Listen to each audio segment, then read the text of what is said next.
Oh, I gotta say that again. Now we're recording. The bad, the beautiful, and the stinky. Victoria Sovane was the most beautiful girl in Mr. Jupiter's class. At least she thought so. I have the silkiest hair, she often said, the bluest eyes, the most dazzling smile. Why, I'd be Miss America if I wasn't in the fourth grade. Yes, Victoria had good looks, but she also had a bad temper. When angry, she threw tantrums, hurled insults, screamed, kicked, and spat. She erupts like a volcano, said Missy. And then she's not so lovely, joked Lenny.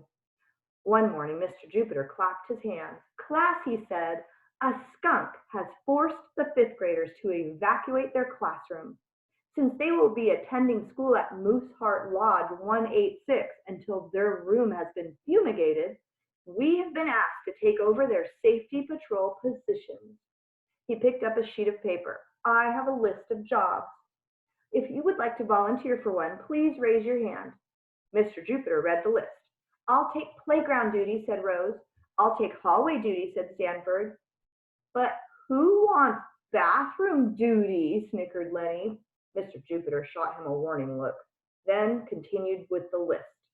Soon everyone but Victoria had volunteered for a job. What would you like to do, Victoria? Asked Mr. Jupiter.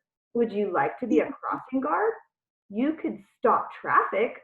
I certainly would, Victoria replied, but the wind would muss my hair. She flipped a carefully curled lock over her shoulder. Then perhaps you would like to help in the lunchroom, suggested Mr. Jupiter. That's an inside job. Victoria cringed. And scrape trays? I'd ruin my manicure.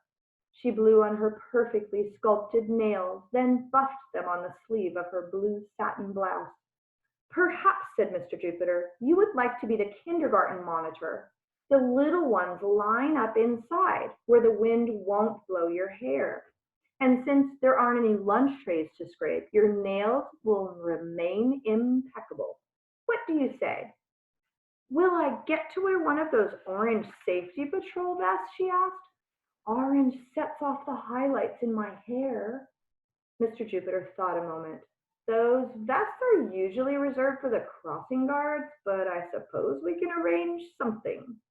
Then I'll do it, said Victoria. By the end of her first week, Victoria knew kindergarten patrol had been the right choice. Not only were the kindergartners easy to boss, but they showered her with tokens of their affection. Animal crackers, crayon drawing, fistfuls of dandelions. Even better, they complimented her all the time. I like your skirt, one of them would say with a shy smile. Or, I think you're nice. Or, best of all, you're so pretty. Then Victoria would bend down so the adoring tots could give her a hug, a quick one that wouldn't wrinkle her outfit. Kindergartners, Victoria told Bernadette, are very honest. One day, Victoria hurried to kindergarten patrol. She was wearing a pair of sparkly new unicorn earrings that complemented her creamy complexion and brightened her eyes. But when she leaned down so the little ones could get a better look, Mikey pinched his nose. I knew it would be Mikey. Ick, he squealed. Your breath is stinky. Stinky like my dog Mose. He licks his butt. Butt breath, giggled Emily, who was in line behind him. Victoria's got butt breath.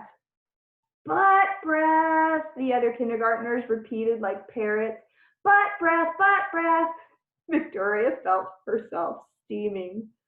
Butt breath, boiling. Butt breath. The bell rang. Victoria stormed down the hall and into the school office. Is my breath bad? She demanded. She huffed a big puff at Mrs. Struggles.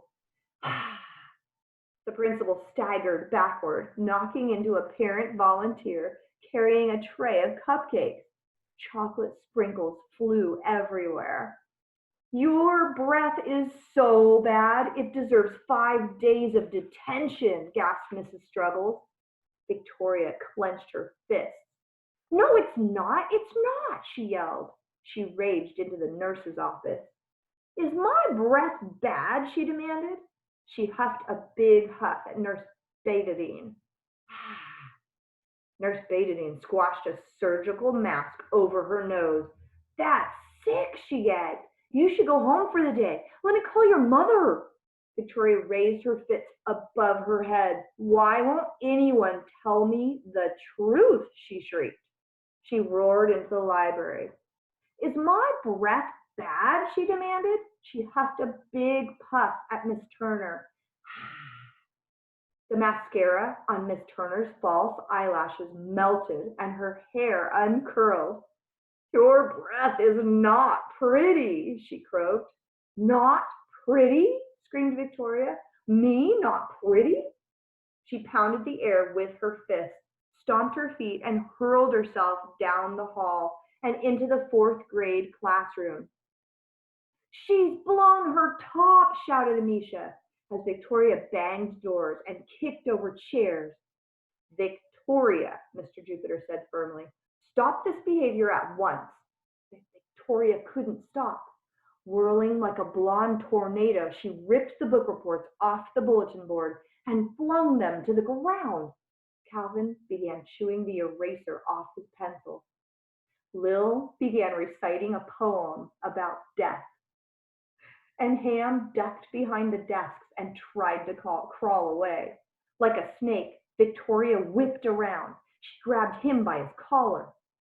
Fear filled Ham's eyes as Victoria pulled him closer and closer until their noses touched.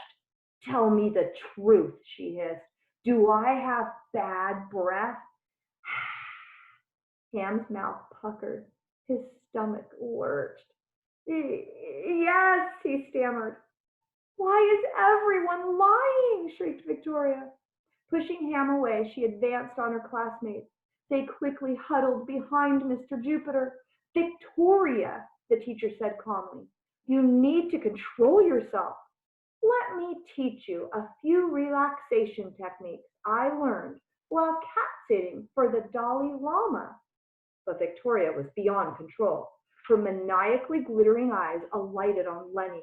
With measured steps, she approached. Lenny gulped. If there was ever a time for quick thinking, this was it. She stopped in front of him. You tell me, she snarled. Lenny looked frantically around. What could he do? He had to save himself before her bad breath knocked him unconscious. His survival instincts kicked in, and Lenny gave a dry little cough and dramatically cleared his throat. Gee, Victoria, he said in a fake croaking voice, I've got such a bad cold, I can't smell a thing. The others pretended to sneeze, wheeze, and sniffle too. It looks like we've all caught a cold, announced Stanford. Victoria's eyes narrowed. But before she could erupt again, Mr. Jupiter said, That's not a problem. It just so happens I know the cure for the common cold. An ancient shaman told it to me while we were rafting up the Ganges River. Can you guess what it is? The children shook their heads.